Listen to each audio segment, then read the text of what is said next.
서울시 종로구에 위치한 작은 연구실. 이곳에서 일주일에 한 건 이상의 특허가 탄생한다는데요. 한국발명학회라 불리는 이곳엔 빼곡한 자료들과 책들이 산을 이뤘습니다. 그 속에서 한국의 발명왕으로 더 잘 알려진 신석균 씨를 만날 수 있었는데요.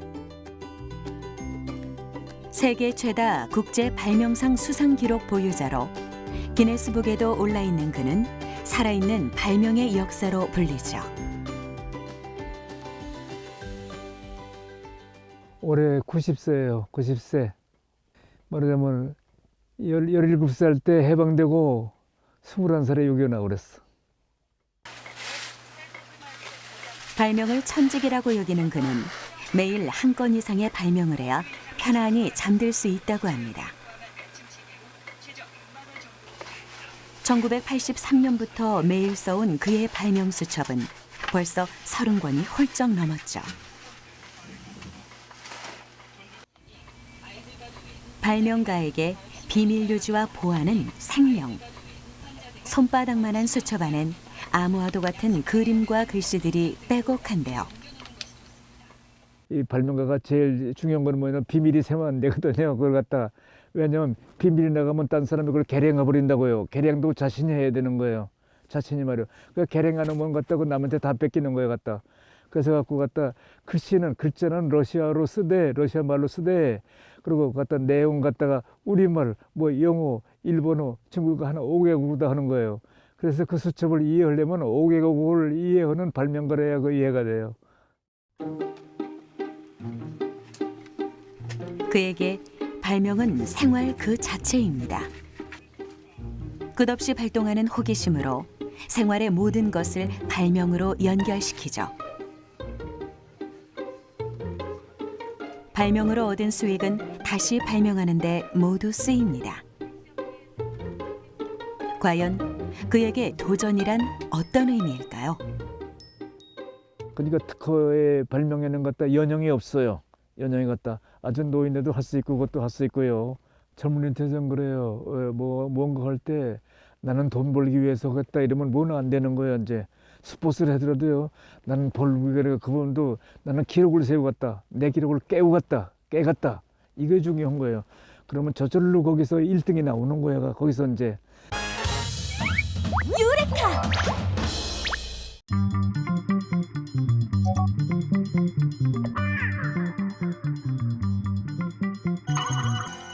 서울시 중구에 위치한 건물. 이곳에 트렌드를 만드는 기술자가 있다는데.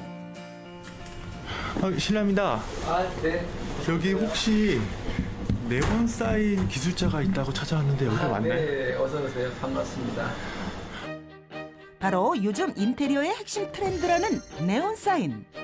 네온 사인의 고수답게 여러 기술을 선보이며 네온 사인의 트리도에는 유리관을 자유자재로 다루는 기술자. 이곳에서 기술자만의 노하우로 다양한 네온 사인을 만들고 있다고. 불을 끄자 마치 한 폭의 명화를 보는 것만 같은 네온 사인의 향연.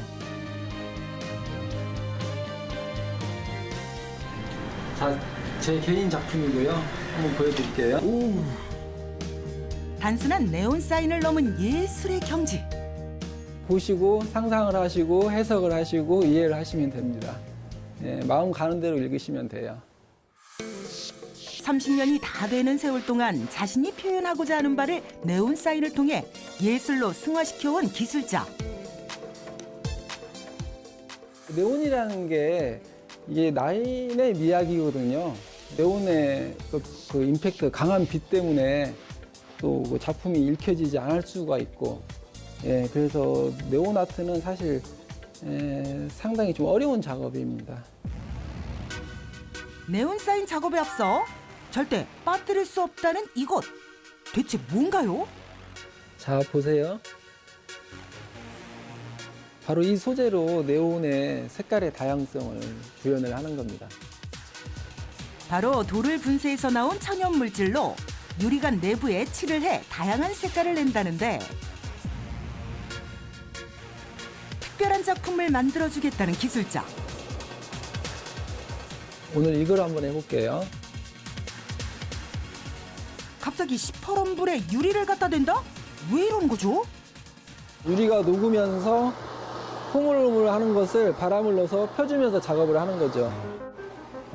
고온에 유리를 굴려가며 모양을 잡아준 뒤 네온사인에 전기가 통할 수 있도록 양쪽에 전극을 심어준다. 유리 특성상 고도의 기술을 요하는 작업.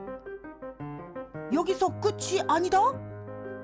진공 과정, 열 처리 과정, 그다음에 가스 주입 과정, 세 가지가 동시에 일어나는 자리인 곳인데요. 우리가 가장 긴장하는 장소가 바로 이 자리입니다. 네온사인의 색이 바라기 위한 관문. 네, 지금 고압으로 방전을 해서 열 처리 과정입니다. 높은 압력을 가해 방전을 시킨 후 유리 안의 불순물들을 제거하는 작업. 이렇게 해야 가스 주입을 성공적으로 이룰 수 있다고. 자, 이제 가스를 주입할게요. 가스를 주입하면 유리관 내부에 미리 칠해둔 천연물질과 반응해 다양한 색깔을 낼 수 있는 것이란다. 이제 영양분을 다 공급받은 거네요. 네, 생명이 이제 잉태가 됐어요. 네. 자, 이제 빛이 탄생이 됐습니다. 네, 새 생명이 탄생이 됐죠. 오묘한 빛깔을 내뿜는 네온사인. 완성작이 너무나 기대되는데요. 네, 자, 이렇게 됐고요. 자, 점등을 해볼게요. 성공적으로 점등을 마친 이 작품은 YTN을 향한 기술자의 마음이 가득 담긴 한편의 예술작품. 과연 네온사인의 고수답다. 유레카!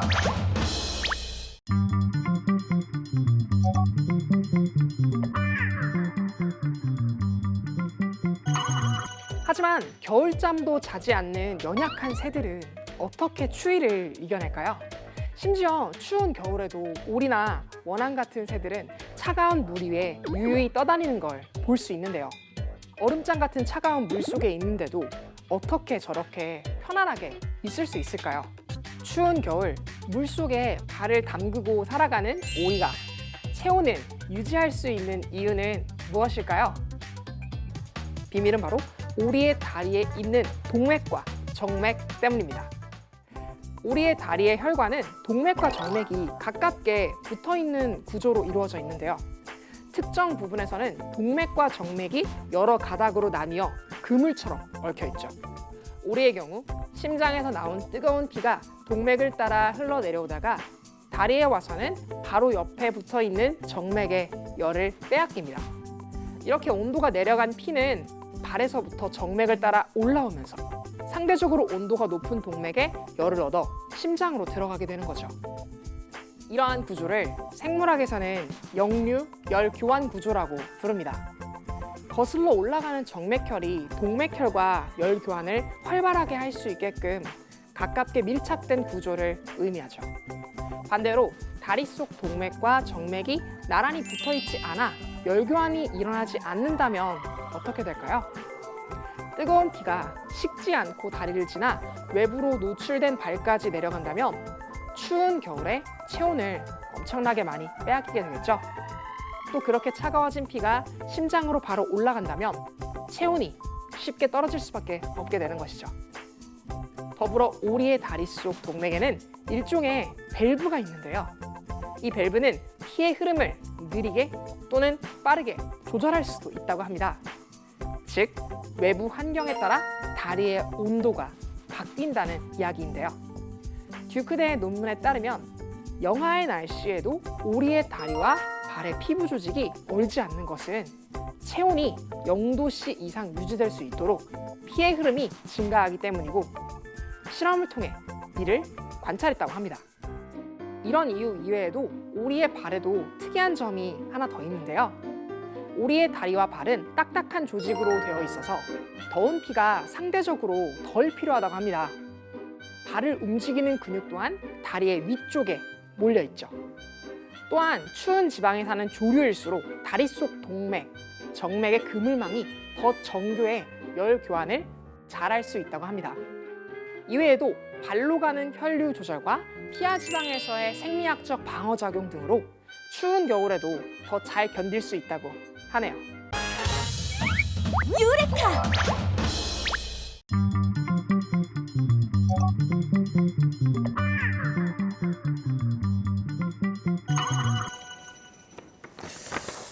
다 됐다. 과장님, 말씀하신 보고서입니다. 그래요. 뭐라 쓴 거야 이거? 아, 노안이어가지고 그냥 보이들 않네. 아, 예. 디지털 기기로 인해 눈이 필요한 시대 때문에 안경이 두 눈을 대신하는 일이 많아졌죠. 뭐야 이거?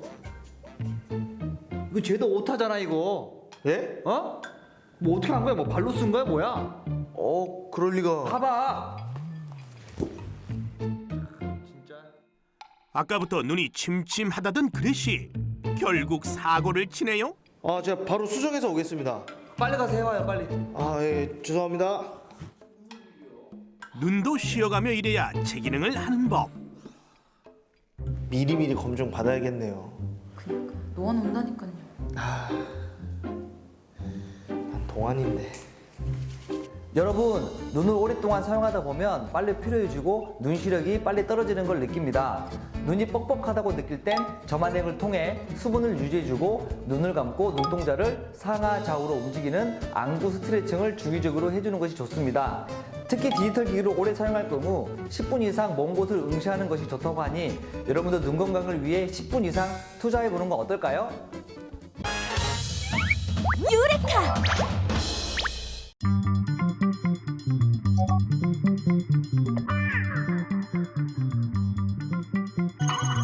이곳에서 독특한 소재를 사용한 빨대를 만날 수 있죠. 겉보기엔 영락 없이 플라스틱 빨대처럼 보이는 이 녀석은 사실 PLA 빨대랍니다. 대체 PLA 빨대란 무엇일까요? PLA 빨대는 옥수수 전분으로 만들어진 제품으로 제조 과정은 일반 플라스틱과 동일하지만 플라스틱과 다른 점은 100% 생분해가 가능하기 때문에 지구에 덜 해로운 제품입니다. 이 빨대는 PLA, 즉 옥수수의 전분을 발효시켜 얻은 폴리락타이드 성분으로 만들어진 친환경 빨대인데요. 생김새는 물론 촉감도 일반 빨대와 비슷하죠. 게다가 길이뿐만 아니라 넓이도 무척 다양하게 만들 수 있습니다. 다만 식물성 원료로 만들어졌기 때문에 열에는 약해서 차가운 음료 전용으로 사용해야 하는데요. 그럼에도 불구하고 PLA 빨대를 사용해야 하는 이유가 있답니다.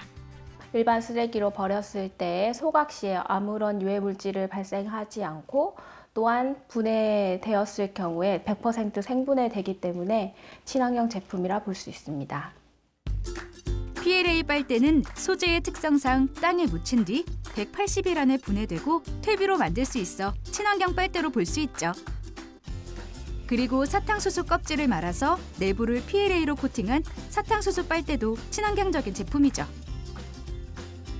하지만 원재료가 생소하다 보니 일반 빨대 가격보다 2배 이상 비싼데요. 때문에 익숙한 소재로 만드는 친환경 빨대가 있습니다. 바로 이 녀석들이죠. 여느 빨대처럼 다양한 색깔의 동그란 모양까지 갖췄는데요. 이 빨대는 어떤 재료로 만들어졌을까요? 이 빨대는 이름이 쌀빨대라고 저희가 지었고요. 그 다음에 주 성분 자체가 70%의 쌀가루와 30%의 타피오카가 섞여서 만든 제품이라고 보시면 되겠습니다. 이 녀석들은 바로 쌀을 주 재료로 만든 빨대인데요. 쌀 70%와 타피오카의 전분 30%를 배합해 반죽을 만든 뒤 모양을 잡아 빨대로 만들고 있죠. 그리고 용도에 따라 지름이 넓은 빨대도 만들 수 있습니다. 쌀로 만든 빨대는 찬 음료에서는 최대 10시간, 따뜻한 음료에서는 2~3시간 정도 형태가 유지된다는데요. 어떻게 개발한 걸까요? 저희 이 제품 같은 경우는 그 미국의 스타트업 기업이 만든 식용이 가능한 컵에 기한을 한 거고요. 이 컵에 빨대를 꽂아서 쓸 수 있으면 참 좋을 것 같다라는 생각으로 식용이 가능한 빨대를 만들게 되었고, 이 식용이 가능한 컵과 같이 사용하게 되면 좋을 것 같아서 개발하게 되었습니다. 사실 쌀로 만든 빨대는 해썹 인증을 받아 먹어도 되는 빨대인데요. 빨대 자체를 파스타 면으로 요리해 먹을 수도 있죠. 그렇다 보니 음식물 쓰레기로 버릴 수 있고 자연 분해돼 친환경적이죠. 유레카!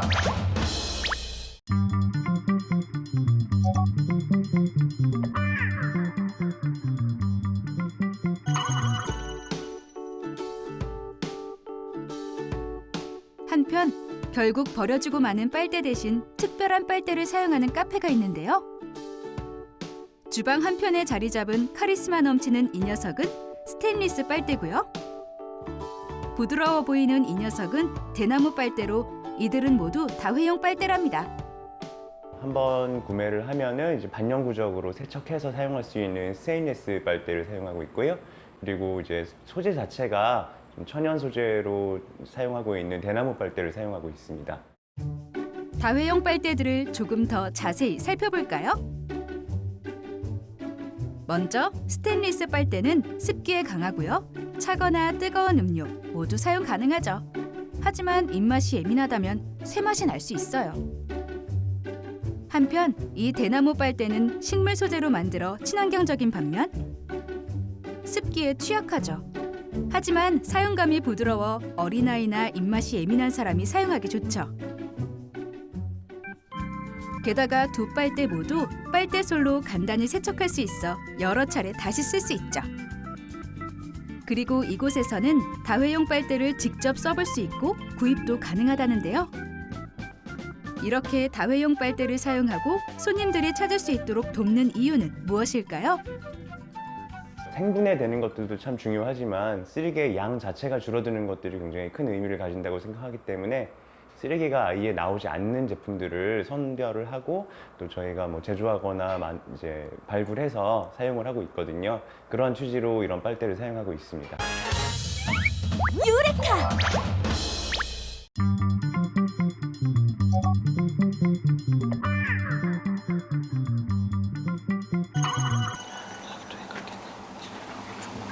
곶감은 어떻게 만들어지는 걸까요? 감을 단순히 말린 것으로만 알고 있다면 반은 맞고 반은 틀렸습니다. 곶감 만들기 첫 번째 과정은 잘 익은 감을 선별한 다음 껍질을 벗겨내는 일입니다.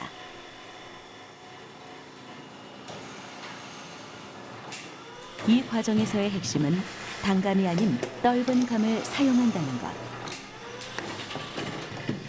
단감은 생으로 먹었을 때가 가장 맛있기 때문에 곶감용으로 사용하지 않습니다. 먹어본 이들이라면 곶감엔 떫은 맛이 거의 느껴지지 않는다는 걸 알 텐데요. 떫은 감에서 탄닌의 맛을 줄여 상품성을 높인 것이 바로 곶감인 것입니다.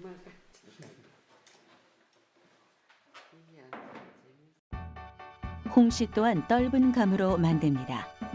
숙성 과정을 거치는 건 곶감과 동일하지만 껍질을 벗겨내지 않죠. 곶감은 가을에 다 익은 후에 깎지 않으면 홍시고 깎아서 매 달면 곶감인데 곶감 건조 조건은 40일에서 60일이 걸립니다.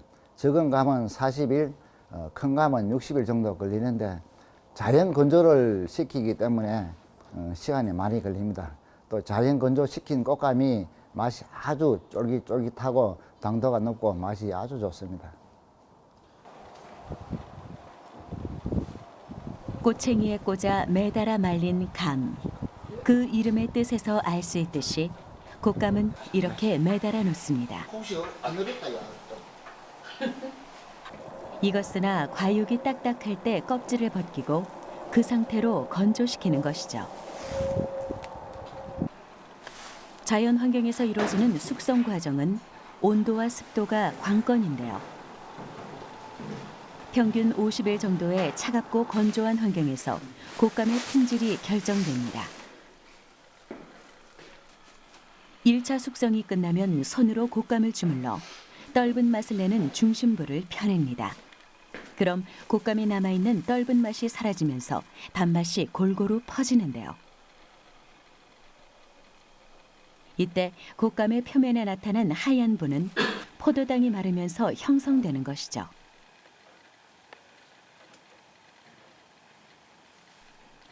바람과 햇빛을 받으며 얼었다 녹기를 반복한 떫은 감은 어느덧 수분 함량이 35% 내외인 달콤한 곶감이 되었습니다.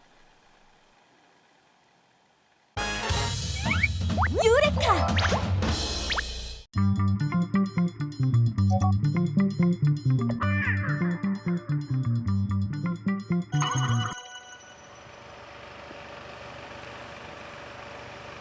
이번엔 소고기의 숙성에 대해 알아볼까 합니다. 커다란 고기 덩어리를 앞에 두고 작업에 한창인 사람들. 이들은 지금 도축한 소의 불필요한 부분을 제거하고 고기를 각 부위별로 나누는 발골 작업 중입니다. 고소하고 담백한 소고기를 제공하기 위한 기초 작업이죠. 고기는 도축 후 근육이 딱딱해지는 사후 경직이 일어나기 때문에 그 식감과 맛을 제대로 즐기기 위해선 고기가 연해지길 기다려야 하는데요. 경직된 고기가 특정 환경 조건에서 육질이 연해지는 과정을 가리켜 숙성이라고 합니다.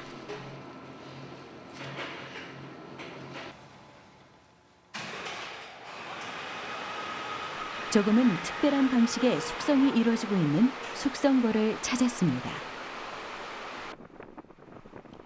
숙성고 안을 가득 채우고 있는 건 상자들 뿐. 이 상자들 속에 숙성의 비밀이 숨어 있는 듯한데요. 이곳에서 진행되고 있는 숙성 방식은 바로 슬러시 제형의 차가운 얼음 속에 고기를 담가놓는 빙온 숙성입니다. 빙온 숙성이라고 하면은 이제 그 젤아이스라고 0.1에서 0.5mm 정도 되는 슬러시 상태의 얼음 알갱이가 있습니다. 진공 포장된 그 소고기나 돼지고기를 집어넣어서 그 일정 기간 3주에서 5주 정도 기간 동안에 숙성시키는 것을 말합니다. 빙온 숙성이란 재료의 신선도를 유지하는 동시에 재료를 숙성하는 방법입니다. 0도씨 이하부터 냉동 직전까지의 온도 영역대를 뜻하는 빙온에서 재료를 숙성하는 건데요. 빙온 숙성한 고기를 통해 알 수 있듯 오랜 시간 생고기 상태를 유지하며 숙성할 수 있다는 장점이 있죠. 유레카!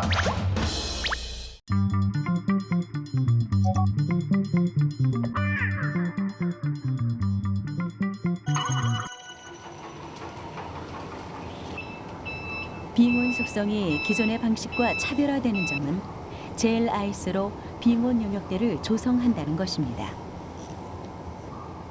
이 거대한 기계가 바로 젤 아이스를 만드는 장치인데요.